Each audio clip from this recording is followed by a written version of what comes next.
체세포 분열.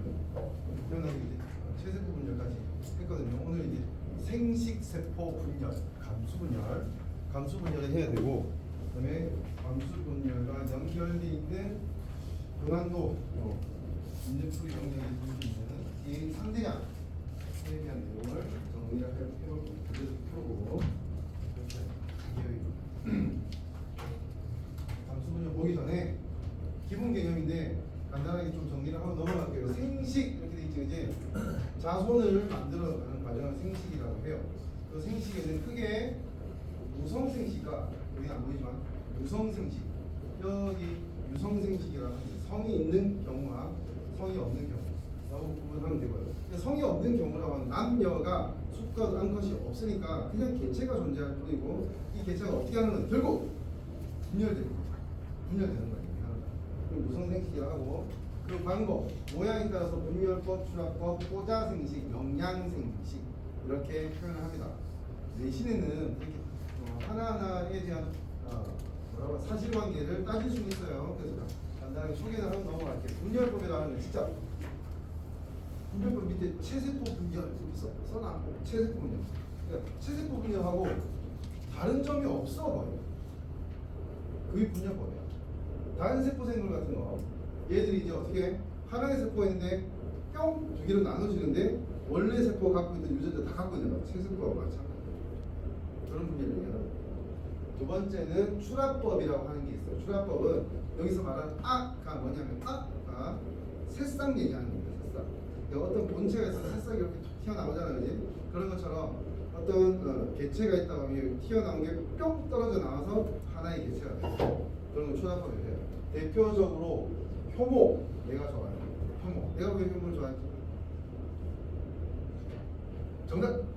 막걸리를 만들 수 있습니다. 술효모라고 하죠. 그리고 그 빵효모라고 하는 것도 있어요. 빵효모, 술효모, 빵효모. 빵효모는 뭐니?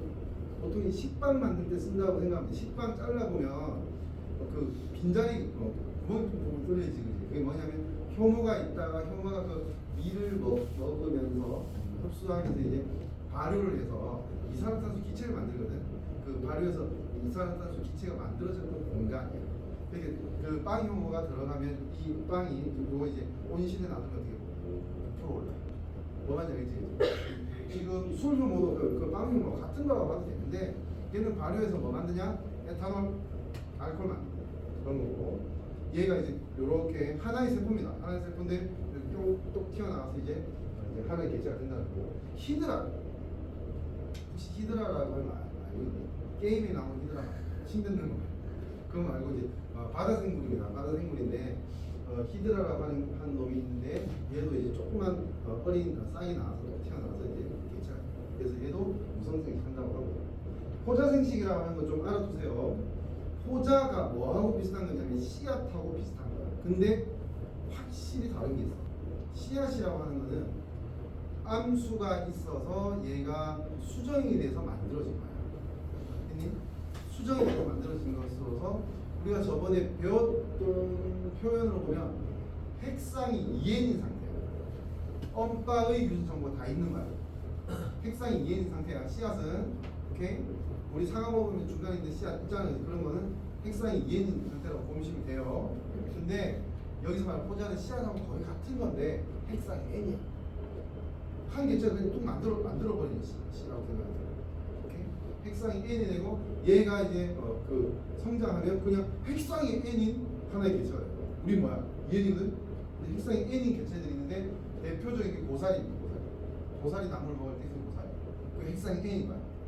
이상한 얘기를 하자면 이 고사리는 예를 들어 우리 유성생식을 하는 생물체로 봤을 때는 이건 배우자 세포입니다.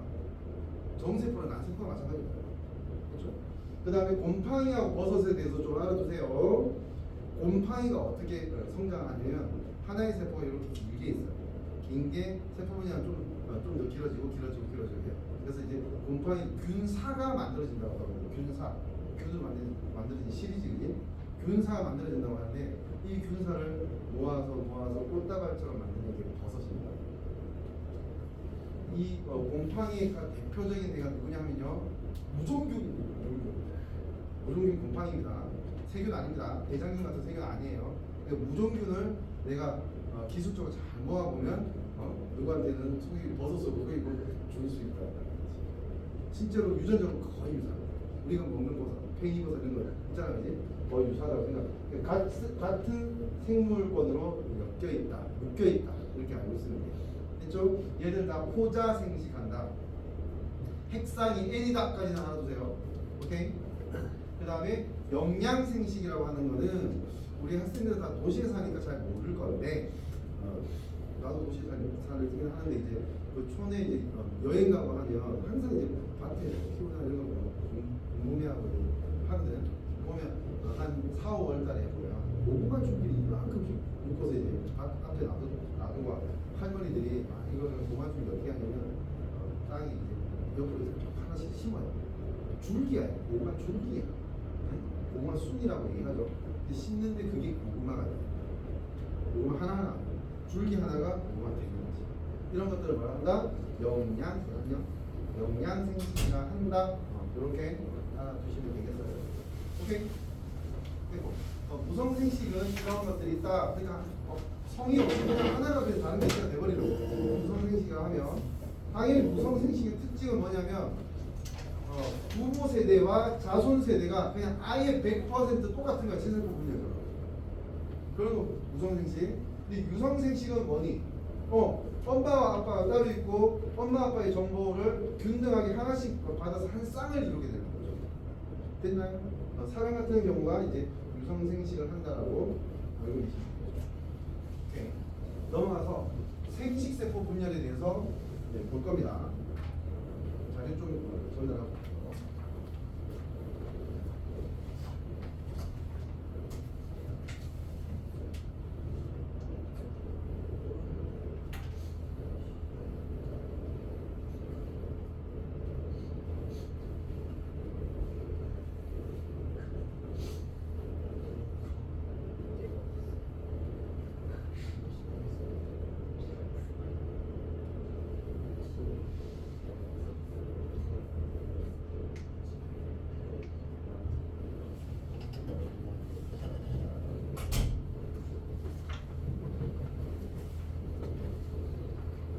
잘 봐야 돼. 이제부터 잘 봐야 돼. 왜냐? 이 내용이 어려운 건 아니야. 그냥 글 보고 지나가도 되는데 이걸 숙지하지 않으면 그 다음에 문제를 풀기 어려워. 계속 혼동이 되거든. 알겠지? 그러니까 정확하게 이해할 수 있도록 좀 집중을 해줄 수 있도록 생식세포 분열이야. 생식세포 분열이라고 하는 건 결국 배우자 세포를 만드는 분열을 얘기하는 겁니다. 배우자 세포가 뭐라고 했죠? 정세포, 난세포가 배우자 세포입니다. 오케이?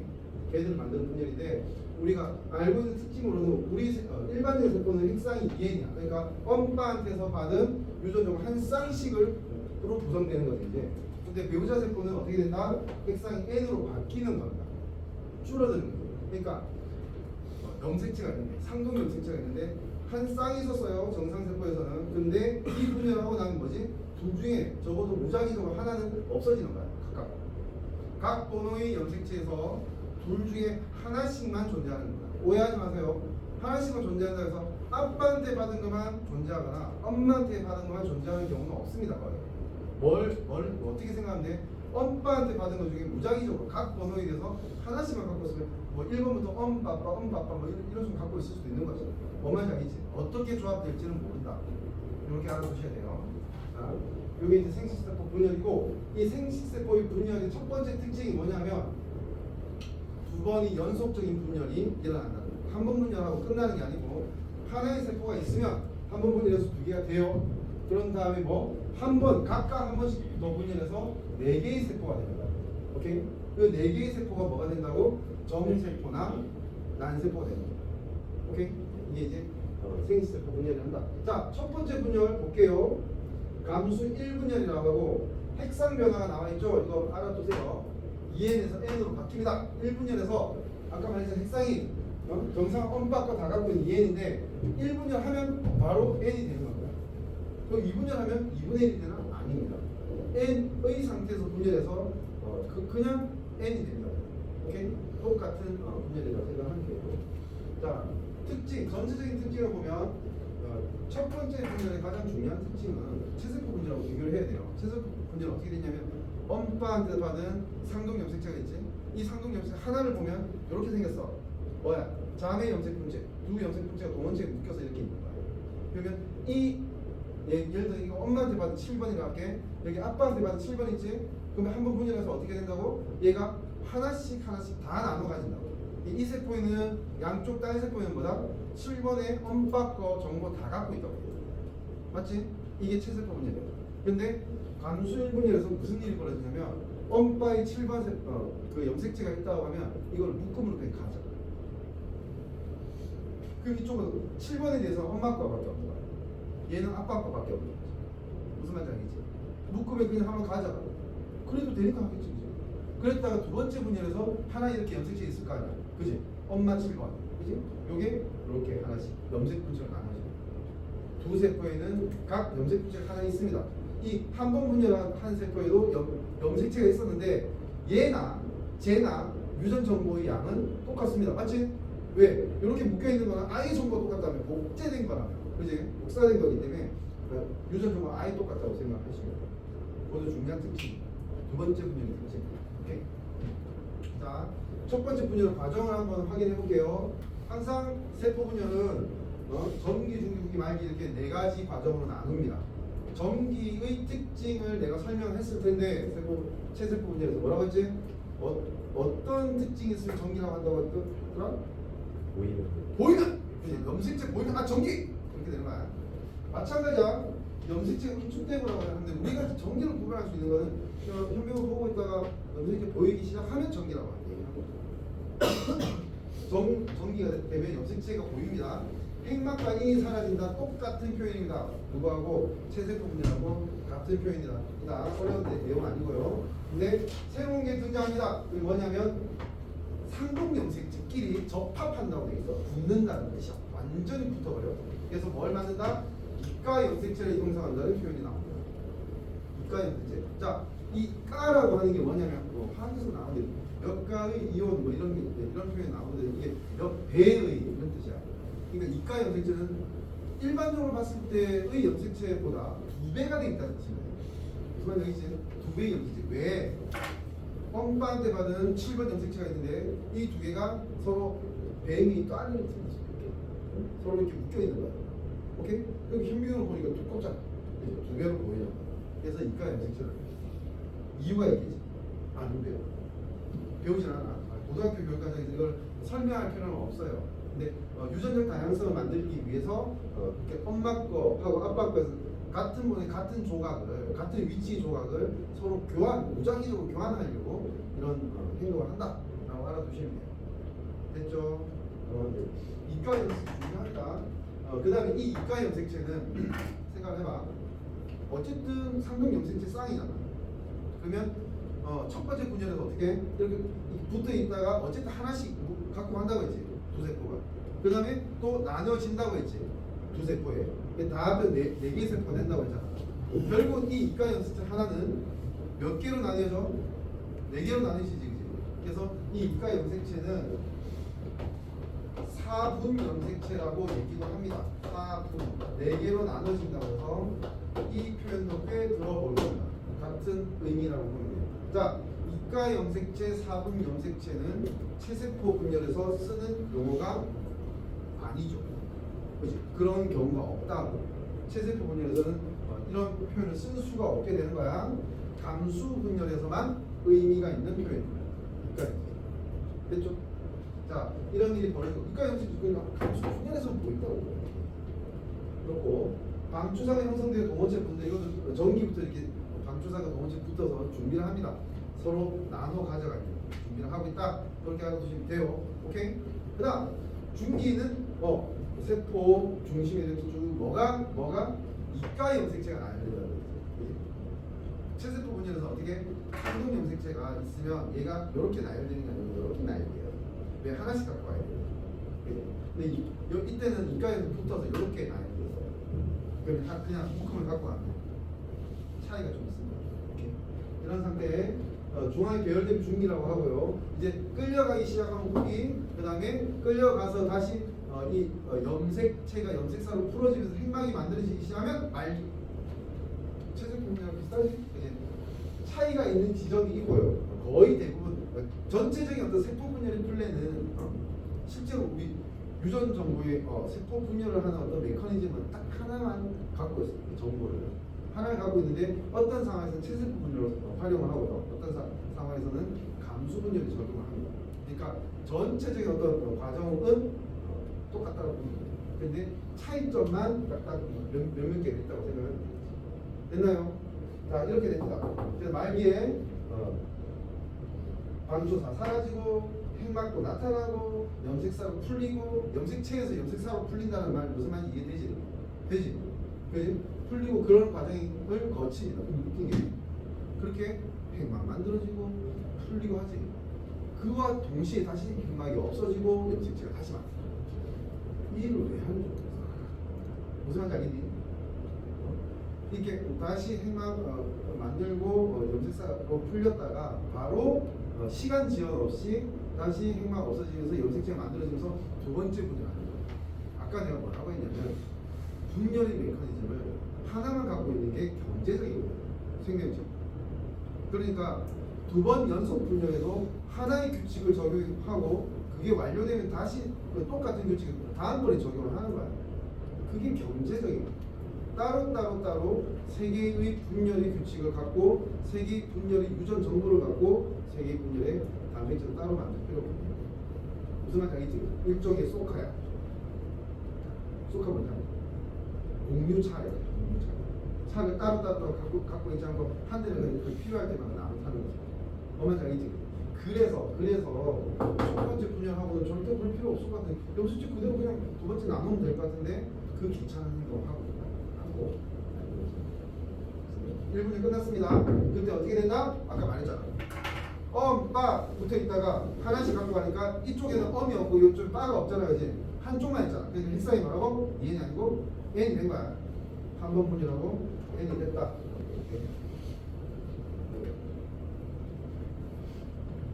그다음에 함수 2분열로 넘어가면 여기 나와있지? 핵상 변화는 없다라고 되어 있습니다. 감수의 2분열의 특징이 뭐겠니? 그러니까 각 번호에 대해서 하나의 염색체가 있는 거 아니야 다. 그지? 근데 이번에 분열하면 각 번호에 대해서 이 염색체가 하나하나의 염색 분체로 나뉘어져서 두 세포에 전달되는 거예요. 이게 감수 2분열의 중요한 특징이라고 보면 돼요. 염색 분체, 자매 염색 분체지. 자매 염색 분체가 분리돼서 각각의 딸 세포로 들어가서 감으로 감수 1분열을 마친 세포와 비교했을 때 염색체의 수는 변화가 없대. 이게 무슨 뜻이야? 염색체의 수는 다른 의미로 유전적 다양성을 얘기하는 거야. 그러니까 봐, 이렇게 묶여져 하나 있든지 이거 중에서 둘 중에 하나만 있든지 정보는 원이 똑같지. 그럼 내가 뭐라고 표현했지? 해리포터 1권하고 1권이 붙어있어도 1권 두 개 있으면 두 번 읽으면 더 잘 아나? 그건 아니지. 한 번만 있으면 되는 거 아니야? 똑같은 거. 그치? 유전 정보의 다양성은 동일합니다. 이 분열이 끝나. 오케이? 그래서 이런 얘기를 하게 되는 거예요. 염색체의 수는 변화가 없다라고 하는 거 짚고 넘어가고요. 근데 당연히 DNA 양이라는 표현을 쓰는데요. 이게 뭔데 이거? 지금 DNA에서 그거 그냥 저울에 달아본 거야. 달아본 건데 어떻게 양쪽으로 나뉘었잖아. 이거 반반 된 거죠. 봐, 1분열에서도 나눴지, 그지? 반이 된 거야. 2분열에서 또 반반씩 나눴지, 또 반이 된 거야. 그러니까 분열을 준비하던 세포로 봤을 때는 각 2분열이 끝난 세포는 DNA의 양이 어떻게 된 거야? 4분의 1이 된 거야. 4분의 1짜리 4개 합하면 1이잖아. 원래 거. 아시겠죠? 양으로 보면 그렇게 된다라고 보고 계시면 되겠습니다. 이게 감수 분열이고요. 감수 분열의 이제 DNA 상대량을 따져보면 이렇습니다. 보통 기준을 2로 잡거든요. 처음에. 왜 기준을 2로 잡게? 바꿨습니다. 그래서 2로 잡고 너 이제 그 분열해라 라는 명령을 받으면 먼저 하는 게 뭐라고? DNA 복제부터 먼저 한다고. 그지? 복사해준다고. 그지? 복사해둔 게 어디 있니? 염색체 여기하고 이 부분이야. 이 부분 복사된 거야. 오케이? 이게 두 배가 된 다음에 쭉 가다가 1분열이 끝 말게 꼭 반으로 떠지지. 하나씩 갖고 와야지. 염색체 하나씩 갖고 와야 되고 반으로 떨어지고 2분열 끝에는 염색 분체, 두 번째가 뜯어지면서 염색 분체로 하나씩 갖고 가야 돼요. 그래서 한 세포로 봤을 때는 2에서 4가 됐다가 2가 되고 1이 된다. 하나의 세포로 봤을 때. 오케이? 상대량이 이렇게 변화한다는 거 알아두시면 되겠죠. 상대량은 쉬워. 근데 그 안에 있는 유전자가 어떻게 행동하는지 방금 내가 말했잖아. 이를 틀고 하나씩 깎아오고 똑같은 게 하나씩 나누신다고 했잖아. 그지?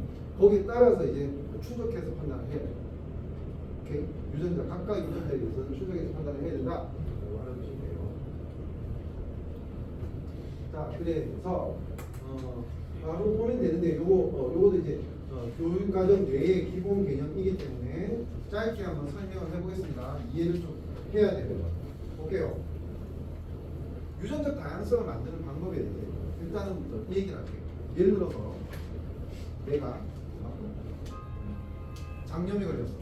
보통 장염 바이러스성이 있고 이제 세균성이 있거든요. 세균성 장염이 걸렸다고 확진이 됐다고 하죠. 확진됐어. 그럼 뭐 해야 돼요? 그래서 약을 주지. 그 처방전을 주지 정확하게. 어떤 처방을 줘?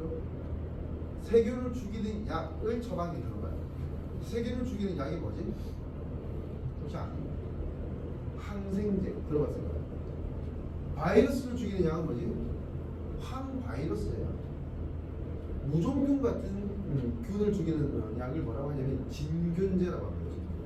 근데 서로 다른 종류라서 이름이 다른 거야. 세균 죽이는 항생제, 무종약 있잖아, 그지? 그거 버섯에 바르면 버섯이 물러서 싹 이렇게 사라진다. 왜? 비슷한 얘기기 때문에 거기도 적용이 돼요. 그냥 해봐. 무종약 있으면 해볼 수 있습니다. 항바이러스. 자, 이제 얘기할게. 자, 내가 지금 세균성 장염에 걸렸다라고 생각하면 돼. 자, 약 먹으면 어떻게 돼? 세균들 다 죽어버려. 보통은 그래. 세균들 다 죽어버려. 왜 그런지 아니? 세균들은 아까 무슨 분야 무성생식한다고 했지, 그지? 무성생식하고 똑같거든, 유전 정보가. 그럼 어느 한 놈 죽일 수 있는 약이면 뭘 살시킬 수 있는 거야? 뭘 살? 보면 여기지. 그래서 이제 약 하나만 딱 쳐버리면 쫙 다 죽는데 혹시나 한두 개가 살아남았다고 하면 적어도 걔들은 이제 그 약이 안 듣습니다. 딴 걸 처방해요. 근데 또 한두 개 살아남았으면 걔는 이 약 저 약 다 안 드는 세균이 되는 거죠. 여러 가지 약이 항생제가 다 안 드는 세균이 되면 이걸 뭐라고 한다? 슈퍼박테리아. 뭐만지 알겠죠, 그지? 지금 요거하고 어떤 연결고리가 있냐면 무성생식하는 애들은 개체수는 빨리 늘 수가 있는데 유전적 다양성이 없기 때문에 환경이 변화가 돼요. 약을 치는 건 환경 변화잖아, 그지? 약을 처방하는 것도 환경이 변화가 되면 하나가 죽으면 다 죽어버려요. 멸종할 수 있다. 무슨 말인지 알겠지? 그러니까 유전적 다양성을 늘리는 방법에 대해서 여러 생물 종들은 이제 그렇죠, 준비가 돼 있다고 생각하면 되는데 기본적으로 유성생식하는 사람이 동물이나 생명체들은 뭐 여러 가지 많아. 유전적 다양성을 만들어. 첫 번째 일단은 아까 말했잖아. 감수분열 할 때 어떻게 각 번호에 대해서 엄박과 중에 무작위적으로 하나씩 가져간다고 했지. 그러니까 그 감수분열 결과에 만들어진 세포는 1번부터 23번이라고 할게. 성형 수치를 했니? 1번부터 23번까지 둘 중에 하나 확률적으로 다양성을 되게 늘려가면서 조합을 만들어잖아. 조합의 경우는 몇 개네? 한 자리에 둘 중에 하나니까 2에 23제곱개가 되는 거야. 800만 개. 그치? 정자를 만들 때 800만 개 중에 하나의 조합이 만들어지는 거예요. 난자를 만들 때 800만 개 중에 하나의 조합이 만들어져요. 그래서 이게 수정이 되면 800만 곱하기 800만이지. 걔는 모르겠다. 뭐라고 표현했는지. 그치? 그러니까 집에 형제 중에 똑같이 생긴 사람 없는 거예요. 일란성 쌍둥이 빼고. 일란성 쌍둥이는 아예 처음에 수정된 결과는 같고 세포 분열할 때 나뉘어진 거거든. 똑같은 거거든.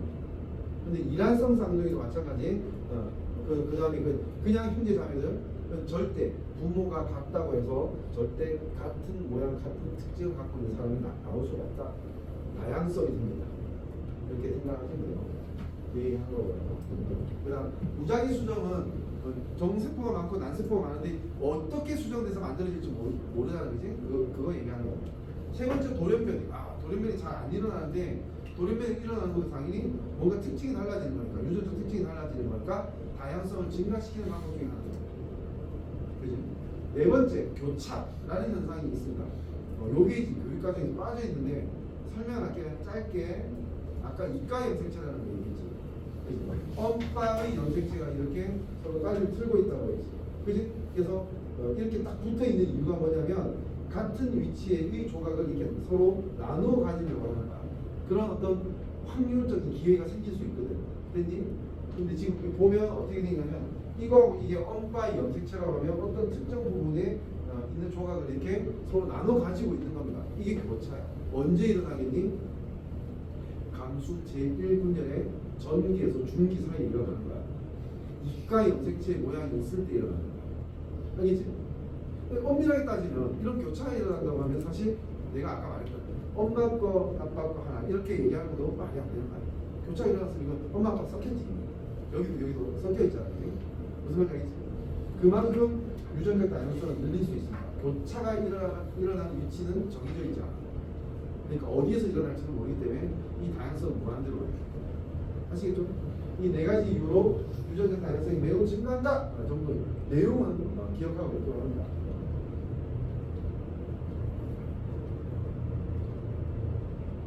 감수분열에서 이제 요 유전자 다양성 증가는 아까 내가 얘기한 겁니다. 감수분열의 이제 그런 거지. 감수분열에서 핵상이 n인 게 만들어지는 이유가 뭐냐라고 물어보면 뭐라고 답해야 돼? 수정 이후에 정상인 핵상이 2n이 되기 위해서는 그지? 그 핵상의 반감될 수밖에 없다. 반감돼야 하기 때문이다. 이렇게 표현해야 돼.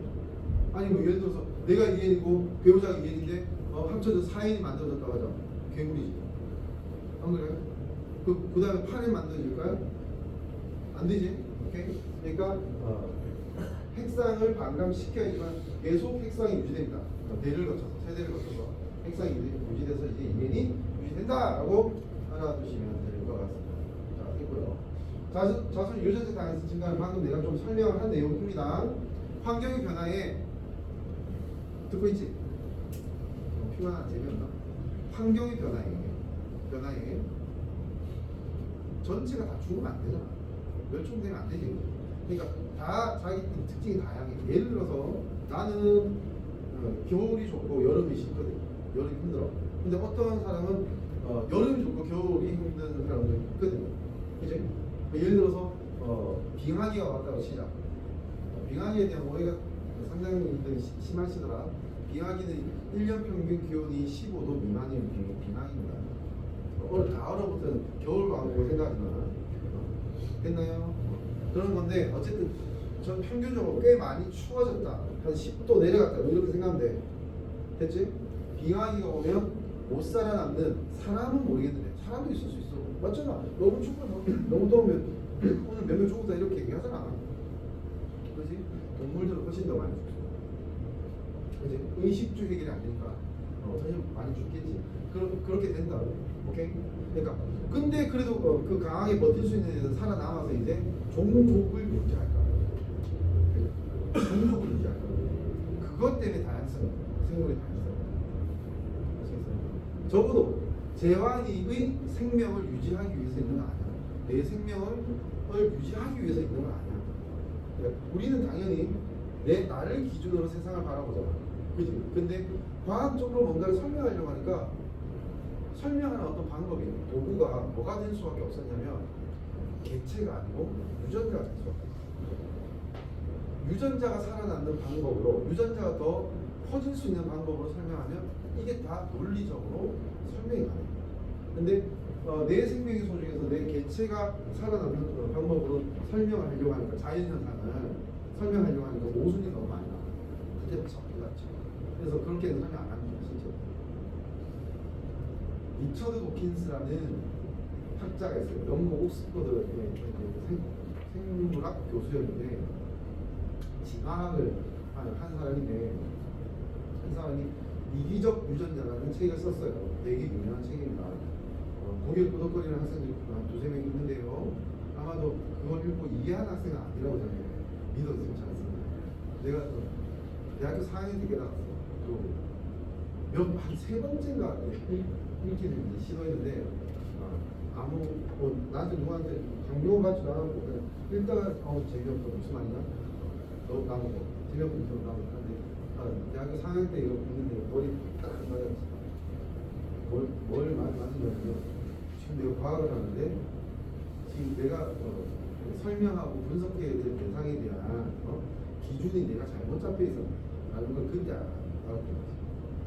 분명히 이게 설득 가능한 설명이라는 걸 알게 되는데 뭐 여러 가지 얘기가 나오는데요. 거기에 나오는 엮여서 나오는 내용이 있어요. 어떤 거냐면 펭귄 자살을 해요. 언제? 개체수가 많아도 그렇고 너무 추워도 그래요. 펭귄은 또 너무 추우면 영하 40도 넘어가 어떻게?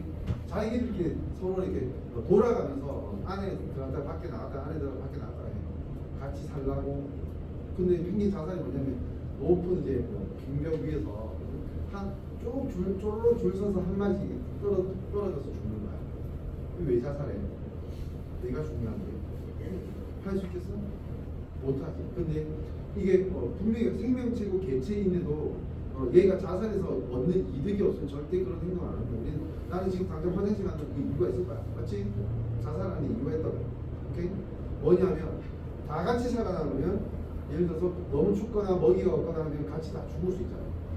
근데 어느 정도의 희생을 해주면 결국 얘들은 다 뭐니? 내 아주 친한 친척들이야. 그지? 근데 어느 정도 죽어주면 얘들이 잘 살아남을 수 있거든. 그러면 나는 없어지지만 원래 내 안에 있던 유전자들은 더 퍼져나간다. 자식이 뭐야? 내 유전자가 갖고 있는 직접적인 식물이야. 이 자식이거든. 꼭 내 자식이 아니라도 내 유전자는 확보되고 확장될 수 있단 말이야. 그렇기 때문에 유전자로 설명하면 그런 행동도 이해돼. 절대 생명 존중으로 생각했을 때는 이해 안 되는 거예요. 뭔지 알고 있어요? 이거 일종의 화두를 하나 딱 꺼냈다고 생각하면 되고 다음에 관심 있으면 대학생들도 읽어볼 수 있도록 하세요. 유전자 다양성과도 관련되어 있는 내용이 많습니다. 그리고 그거 얘기할게요. 세상을 살아가는 전략에 대해서 나옵니다. 그러니까 동물들이 살아가는 전략도 있을 거 아니에요. 그 뭐가 협력과 배신에 대해서 나옵니다. 협력과 배신을 어떻게 조합을 해야지 가장 풍성하게 살 수 있는 그런 내용이 나오기 때문에 관심이 있으면 재밌을 수 있다. 알아보시고. 자, 그다음 넘어갈게요. 무성생식을 하는 생물의 유전자 다양성이라고 하는 건 뭘 얘기하는 거냐면 아까 말했잖아. 세균들, 대장균 같은 거 이런 애들은 세포분이랑 다 똑같은 놈들이라서 유전자 다양성이 없다고. 근데 얘들도 방법은 있어야 될 거 아니야. 그래서 환경이 안 좋아지면 어떻게 하냐면 얘들끼리 자기 전체 유전자는 아닌데 조금만 동그란 그 유전자가 있어요. DNA. 유전자 서로 교환하는 거예요. 조금씩 교환. 근데 정보를 약간씩이라도 다르게 해요. 그래서 다양성을 조금 확보해서 누구라도 살아남게 하려고 이런 교환을 합니다. 뭐라고 적혀있냐면 플라스미드라고 적혀있어요. 교재. 플라스미드는 원래 전체 유전체는 아닙니다. 유전 정보는 아니야. 조금만 이제 몇몇 개 유전자를 갖고 있는데 이 플라스미드는 봐봐 이 세포에서 이 세포로 전달될 수 있는 일종의 택배야. 택배 상자랑 마찬가지지. 그렇지? 원래 플라스미드 유전자이기도 하면서 택배의 역할을 하고 있잖아. 그지? 그거에 그 학자들이 생물학자들이 뿅 착안했어. 잠깐. 플라스미드를 쓴다면 플라스미드를 딱 뽑아내서 만들어서 이제 유전자를 변형시킨 다음에 세균한테 그 근처에 주기만 하면 쏙 가져가. 사람이 못하는 거예요. 사람의 기술을 못하는데 알아서 해. 그럼 어떻게 돼? 세균이 유전 정보가 사람의 의도대로 바뀐 세균이 만들어진 거죠. 이걸 형질 전환이라고 합니다. 거기에 씁니다. 플라스미드라고 하는 걸 거기 쓴다. 유전공학의 기술에 플라스미드 쓰고 있다. 이 정도로 알아두시면 됩니다. 그 유전자 다양성을 만들기 위해서 서로 교환합니다. 얘하고 얘는 조금은 다를 것 같아요. 그죠? 갖고 있는 정보는. 그래서 이런 걸 한다라고 하는 자, 이제 이걸 해요. 이제 DNA 산대량 획경 분석보다는 꽤 어렵다고 봐야 돼요. 위기가 몇 번 있을 수 있고요. 네. 난이도로 보면 식욕전공하고 비슷한 난이도라고 생각합니다. 식욕전공 수준이라고 보면 볼게요. 그러니까 지금 어떤 문제를 풀어야 되잖아. 그러기 위해서 우리가 이걸 배우는데 어떤 문제냐라고 물어보면 보여주면 되죠. 이런 문제. 어떤 기초 조건이 있고 정보가 있고요. 일반적으로 이제 체세포 분열 안 나옵니다. 거의 안 나옵니다. 감수 분열, 생체세포 분열의 어떤 세포들하고 무작위적으로 세포 중에서 상대량 어떤 DNA 상대량을 주고 이 세포가 어떤 이유로 여기 있을 수밖에 없다, 저기 있을 수밖에 없다, 그걸 논리적으로 따져나가는 거죠. 그래서 이 표와 그림에서 세포 그림에서 그걸 매칭한다고 합니다. 대응시킨다고 얘기합니다. 보통 대응시켜야 되는 문제가 나온다라고 알아두시면 돼요. 이게 DNA 상대량 문제입니다. 자, 시작지적인 기준을 한번 제가 소개를 해드릴게요. 볼게요. 근데 문제 아까 정보가 있었잖아요. 시작지. 그지? 어떤 정보? 감수분열 과정을 보여줄 가능성이 되게 높아요. 그 다음에 각 세포별 유전자량 표나 그래프 같은 걸 줍니다. 어쨌든 이거는 어떤 세포에서 어떤 유전자가 얼마큼 있다는 걸 보여주는 거죠. 상대량을 보여주는 거예요. 됐죠? 이런 정보들을 주고요. 이 물어보는 게 뭐냐면 아주 다양할 수 있습니다. 이 세포의 핵상 EN인지 N인지 물어볼 수 있어요. 이거 되게 기초적인 단계고요. 그 다음에 몇 분열 세포인지도 당연히 파악이 돼야 돼요. 자, 두 개 여러 개 있잖아요. 세포가지 어디에 있는 세포인지가 파악돼야 된다. DNA만 유전자만 보고 파악이 돼야 된다라고 생각하면 되고요. 그 다음에 지금 염색체에 있는 유전자를 보면서 지금 이 유전자를 갖고 있는 염색체가 X인지 Y인지 또는 상인지, 그러면 Y를 갖고 있다면 수컷인지, Y를 안 갖고 무조건 모든 세포 안 갖고 있어서 암컷인지, 이런 것까지도 다 파악을 할 수 있어야 될 수 있습니다. 그런 문제가 꽤 많습니다. 성상 염색체에 있는지 유전자가, 또는 성별이 어떻게 되는지, 이 세포를 갖고 있는 개체의 성별이 어떻게 되는지, 이런 것도 물어보고요. 세포별 보유 유전자, 제일 수준 높은 거는 결국은 전체 유전자 구성이 어떻게 되는지를, 각 세포가 어떻게 되는지를 파악을, 사건을 재구성한다고 하지, 그지? 어디에 유전자가 있었는데 여기 비어있고 근데 여기 어떤 세포가 있다면 이건 필연적으로 어떻게 될 수밖에 없고, 다 이게 사건을 재구성해야 돼요. 세포별 보유한 유전자들을 판단하는 거예요. 이게 많이 나오고요. 요거는 지금 우리 교육과정이 아니고 내신 과정에서는 나온 적은 없습니다. 그리고 수능에서는 뒷부분하고 연계에 대해서 조금은 나올 수 있어요. 예를 들어서 이제 보련면이가 포함되어 있다든지 그런 게 나올 수 있습니다. 아시겠죠? 연관이라는 현상이 있어요. 연관. 그러니까 유전자가 있는데 하나의 염색 분체 위에 A라는 유전자, B라는 유전자 다 있다면 얘는 분명히 감수분열할 때 같은 세포로 전달될 거 아니에요. 그치? 이런 세포, 이런 유전자들을 연관되어 있다고 얘기하거든요. 왜? 7번 염색체 위에 있던 게 A, B야. 근데 9번 염색체에 있는 게 D가 있대. 그럼 뭐야? 얘들은 독립적인 확률로 이제 세포에 전달될 거 아니에요. 그러니까 지금 A가 전달된다고 반드시 대문자 A가 전달된다고 반드시 엮여 있는 이렇게 소문자 B라면 반드시 소문자 B도 전달돼야 될 거 아니에요. 근데 D는 대문자든 소문자든 상관없잖아. 독립적으로 시행이 되잖아. 전달하지. 그러니까 확률적인 그 계산이 달라졌거든요. 알겠지? 어떤 유전자 조합이 만들어진 확률 구성이 달라지기 때문에 연관과 독립을 나눠서 푸는 문제들이 나오고 있습니다. 평가원에서 계속 낸다는 것은 내도 된다는 뜻이거든. 그 교육과정이 연관에 대해서 아주 자세하게 교과서에서 설명 안 하거든요. 근데 문제를 내고 있다는 것은 학교에서 문제 내도 된다는 뜻이야. 그것까지는 뒤에는 좀 알아둬야 돼. 그렇게 알아두면 결국은 유전자 싸움이야. 유전자 재구성 탐정이 돼야 된다는 뜻이야. 오케이? 지금 있는 건 증거고 그 증거를 가지고 진짜 진리가 뭔지, 진실이 뭔지를 찾아내는 거지. 그렇다고 생각합니다.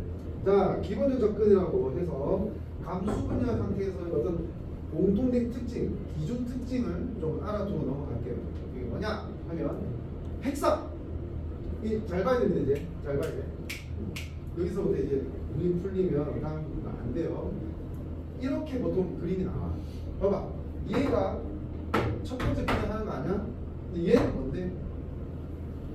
여기서 이쪽으로 화살표가 있고 그 다음에 분열한다고 하면 이건 무슨 의미냐면 얘는 원래 그냥 정상의 세포야. 얘는 핵상이 2n인 거야. 2n. 됐니? 그럼 얘는 뭔데? 분열하기 직전에 딱 준비되어 있는 세포야. 얘는 뭘 뜻하는 거냐면 이제 분열할 거니까 뭐가 준비되어 있는 거야? 복제가 되어 있는 거야. 복제가. 유전 정보가 하나하나씩 있는 게 아니고 엄빠한테 받은 하나하나씩이 아니고 한 쌍씩 있는 거야. 됐니?